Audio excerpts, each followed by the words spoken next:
بسم اللہ الرحمن الرحیم۔ موضوع رہنما کی اہمیت۔ صحیح بخاری میں ایک طویل حدیث آئی ہے۔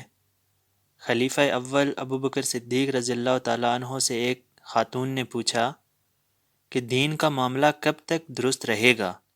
حضرت ابوبکر صدیق رضی اللہ تعالیٰ عنہ نے جواب دیا، دین صحیح پر تم لوگ اس وقت تک قائم رہو گے جب تک تمہارے رہنما درست رہیں۔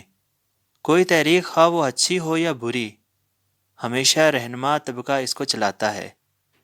کسی قوم کا رہنما طبقہ ہی اس قوم کا ذہن ساز طبقہ ہوتا ہے، یعنی اوپینین میکر کلاس۔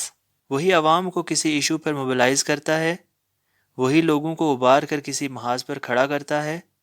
کوئی تحریک خواہ بظاہر عوام کے نام پر اٹھی ہو، حقیقتاً وہ کچھ رہنماؤں کی اٹھائی ہوتی ہے۔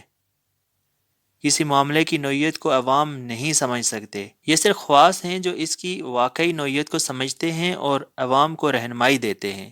یہی رہنمائی کسی قوم کے مستقبل کے لیے فیصلہ کن ہوتی ہے۔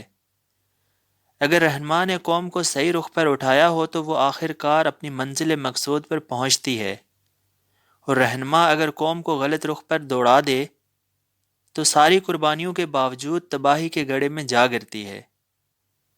وہ پانے کے بجائے کچھ اور کھو دیتی ہے۔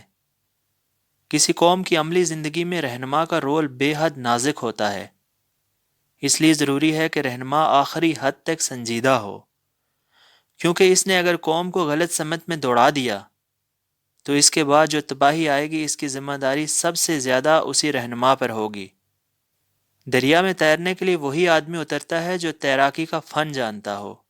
اسی طرح رہنمائی کے میدان میں صرف اسی شخص کو آنا چاہیے جس نے اس کی ضروری شرطوں کو پورا کیا ہو۔